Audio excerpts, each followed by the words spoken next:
We provide you the platform to turn your dreams into reality. Give wings to your aspirations with KR Mangalam University. चीनी राष्ट्रपति Xi Jinping अगले हफ्ते Brazil के Rio de Janeiro में होने वाले BRICS summit में भाग नहीं लेने जा रहे हैं।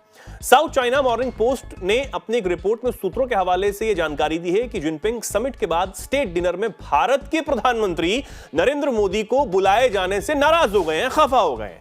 ब्राजील में 6 और 7 जुलाई को 17वां ब्रिक्स समिट होने वाला है। समिट के बाद स्टेट डिनर के लिए ब्राजीलियन राष्ट्रपति लुला डी सिल्वा ने पीएम मोदी को बुला लिया है।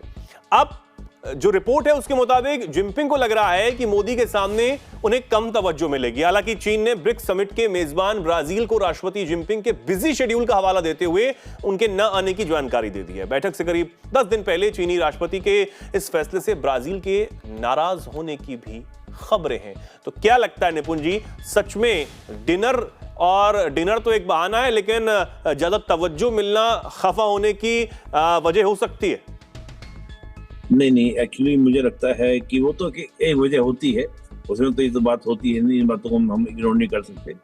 लेकिन मेन बात क्या है कि जो भारत का इसमें रवैया है, एकदम अपनी बात को स्ट्रांगली कहने का, और हमें दिखा भी एससीओ में।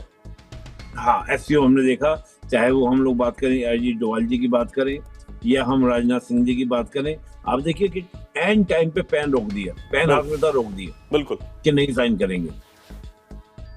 तो जो ये जो एटीट्यूड भारत ने अपनाया है कि अब जिस भाषा में तुम बात करते हो, खुद हमारे जयशंकर जी कहते हैं कि हमने पड़ोसियों को ये नहीं सोचा, पड़ोसियों ने हमसे संबंध खराब करते समय कि अगर भारत ने रिएक्शन करना शुरू किया तो आप पे क्या इम्पैक्ट पड़ेगा। पाकिस्तान को इंडिया सपोर्ट हमने बंद कर दिया, अब हम बांग्लादेश से बात कर रहे हैं कि भैया गंगा वाटर ट्रीटी जो है ना, आप भूल जाना, उनकी भी अकल ठिकाने हम बांग्लादेश करेंगे। ऐसी चीन भी जो है ये लगातार सोचता है कि हम कुछ भी करें, भारत की मजबूरी है, लेकिन थोड़ा सा भारत ने अब स्ट्रॉन्ग स्टैंड लेना शुरू कर दिया है। यही बात हजम नहीं हो रही है चीन को। और देखिए, जब ब्रिक्स की हम बात करते हैं तो ब्रिक्स में भी आपका एक प्रस्ताव पारित हुआ था against of the Israel. Bharat ने तो साइन किए थे, लेकिन साइन करने में भी क्या बोला था कि भाई अमेरिका के द्वारा जो किया गया अटैक है, वो अटैक जो है अनकॉन्स्टिट्यूशनली था, मतलब आपका जो इंटरनेशनल नॉर्म्स हैं उनके अकॉर्डिंग नहीं था। इस बार मैं ये भी चाहूंगा आपसे कि आप बताएं सर कि इस बार ब्रिक्स कितना महत्वपूर्ण होने वाला है। हालांकि पुतिन नहीं आ रहे हैं, ये भी कहीं ना कहीं साफ है। शी जिनपिंग का ना जाने का भी प्लान जो है वो साफ हो चुका है कि वो नहीं जा रहे। प्रधानमंत्री नरेंद्र मोदी जाएंगे। और किस तरीके का ब्रिक्स इस बार रहने वाला है, क्या इसमें मुद्दे जो है बातचीत हो सकती है? देखिए, एक तो मैं पहली बात कहूंगा, अगर जिनपिंग मतलब का चीन के प्रेसिडेंट शी जिनपिंग नहीं जाएंगे और पुतिन साहब नहीं जाएंगे तो एक तो भारत का कद बहुत बड़ा बन जाएगा। बिल्कुल। इससे क्या होगा, ब्राजील क्या है, साउथ, जो ग्लोबल साउथ का उसका देश है। भारत का दावा है, भारत मजबूती से दावे को प्रमाणित भी कर चुका है कि we are the leader of the Global South. South Africa उसके अंदर है, ब्रिक्स के अंदर, भारत उसके मेंबर, उसके ऊपर। तो मुझे लगता है कि भारत के लिए खुद ही क्या कर रहे हैं, दावेदारी को मजबूत कर रहे हैं अगर चीन के प्रेसिडेंट नहीं जाते हैं तो। पहले तो बात ये।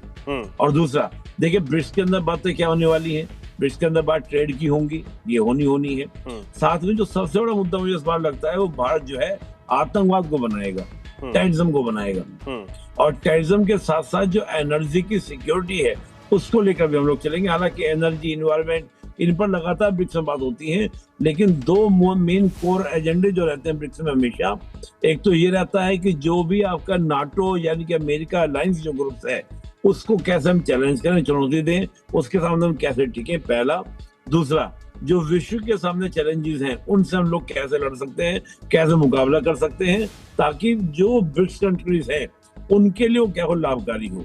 तो मेनली इस बार जो मुद्दा रहने वाला है वो ट्रेड को लेकर भी होगा, चाहे वो टैरिफ को लेकर हम बात करें, ट्रेड को लेकर बात करें, और साथ में बात होगा किसके लिए, टेररिज्म के लिए। बिल्कुल ठीक है।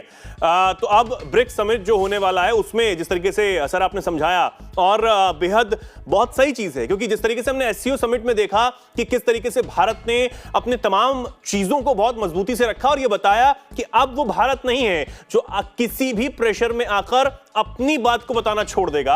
हमने अपने हित को बताना जारी रखा। हमने बताया कि हम पर कोई भी किसी भी प्रकार का दबाव नहीं डाला जा सकता है और यही अब ब्रिक्स में भी होने वाला है। और देखना होगा कि आखिर क्या भूमिका जो है अब रहने वाली है, क्या कुछ ब्रिक्स से भी निकलकर सामने आने वाला है, इस पर हमारी नजर बनी रहेगी।